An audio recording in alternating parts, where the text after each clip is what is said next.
My mom wanted me to be a truck driver because that would mean I'd make $24,000 a year if I went to Truck Masters, and that would be twice what my father made. And she thought that would happen, but something inside of me said, I don't want to drive a truck. There's something else that matters more to me, and I decided I was not gonna go for money instead of passion. And the rewards have been pretty amazingly better than being a truck driver. It's not bad being a truck driver, it's just not what I was after. And I look back, and one of the things that helped me was my original teacher, Jim Rohn, who was a personal development speaker I went to hear when I was 17. He said something the first time I heard him, and he said, you know, it's really simple. If you want life to change, you gotta change. If you want life to be better, you've gotta get better. It's the only way it happens. And luck will show up for people and it'll leave them. But if you're constantly improving who you are and what you give, game over. When people ask me, what does it take to be happy? I always tell them one word: progress. Progress equals happiness. Even if you're not where you want to be yet, if you're on the road, if you're improving, if you're making progress, you're gonna love it. You're gonna feel alive. On the other hand, it doesn't matter how successful you are, if you stop growing, you start dying inside. I've always had this belief: if you want to be successful at anything in life, never leave the sight of setting a goal without doing something that commits you to fulfillment. If you get, like, you're in state, right, when you do something. While you're in state, that's the time to commit yourself to something that makes you follow through. So I'd call somebody up, I'd schedule something, I'd lock in the next meeting, I'd sign up for the class, I'd enroll the guy who was gonna mentor me, I'd set the meeting with a mastermind of people I met. I did something so that whatever I committed to, there was something when I went home that would pull me there. It's structure. This could be the greatest time you ever live if you control what you focus on, if you find a more empowering meaning, and if you decide to model the actions of those who succeeded before you. It can be the best financial time, the best emotional time, the best spiritual time of your life, but you better take control of your state. And if you think you're gonna do it just by today, you're wrong. You're gonna need to get yourself some rituals. Right now, every one of you in this room is controlled by your rituals. I don't just mean this one, I mean every morning you get up. I know your body, I can look at your body right now, and I can guess your rituals. Some of you, your rituals to work out 5 times a week, I can see it clearly. 4 to 6 times a week, it's obvious. Because you couldn't look like that if you didn't do that. Some form of workout, I don't care if it's walking, lifting, whatever. Some of you, it's obvious that lifting weights is part of it. You can see by that man's muscles.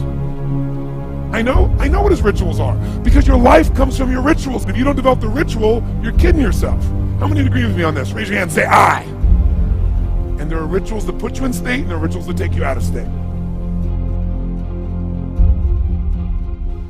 But if you've got what you know, that focus, the target, and you got the toolbox, and you're still not getting what you want, it's because you got inner conflicts. That's the third pillar. You've got to resolve your inner conflicts. Because that, as I try to explain to you, 80% of success in anything is your psychology, and 20% is the mechanics. So those inner conflicts are when you take 2 steps forward, you pull 3 steps back, right? When you say, boy, I'm totally committed to this, but you don't follow through. This is my expertise, the why guy part. Why?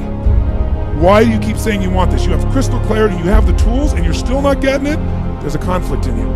Align your life with what is most important to you. And then once you are in a position where you're aligned, guess what you'll do? Take action. You won't have to work at it. When everything's in alignment, there's nothing pulling you away, boom, you go for it. Progress comes when you tell yourself the truth and you're able to feel the uncertainty and take action anyway. The thing that stops us all is fear. It's no surprise. Fear of failure, fear of rejection, fear of the unknown, fear of not looking good. And that fear we could translate into the simple thing of uncertainty.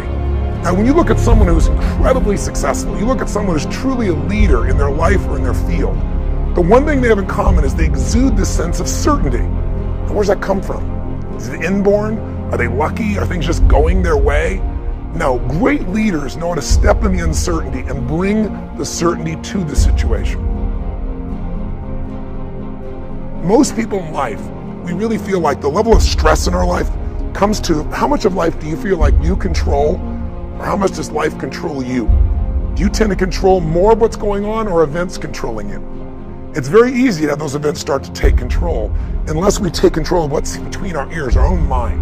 You see, what you and I focus on massively affects how we feel, whether we're thriving or surviving. If you focus on what you can't control, If you focus on the past, if you focus on what's missing from your life constantly, that pattern of focus will make you frustrated, overwhelmed, depressed. It won't even matter if you're taking antidepressants. If you keep focusing on what you can't control, what's missing from your life, you're going to feel depressed still. You can take as many antidepressants as you want. Focus equals power. If you want to thrive, you got to focus on what you can control. You got to focus on the difference you can make. You got to focus on what's already in your life that you're grateful for. So you got to find a story that's going to empower you to act. A story that's going to get you to find the breakthrough. Because otherwise, with a lousy story, you'll never find the strategy, or you'll come up with a reason why it's too expensive, you can't get there, you can't access it, or you'll even get the strategy and then half-assed apply it just so you can reward your story that says it doesn't work because I tried it. Resourcefulness is the ultimate resource. And if you don't have what you want, stop telling yourself the story because you don't have the money, you don't have the time. That's bullshit.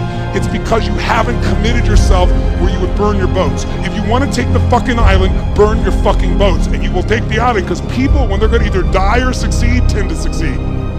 But most of us give ourselves a way out, and that's why we don't have what we want. I was thinking about where this journey began for me, my desire to serve. Every day before I get on stage, I do this thing to whip myself into a peak state, and then my last words are, "Use me, Lord." That's my prayer. And every day my goal is to be a blessing in people's lives.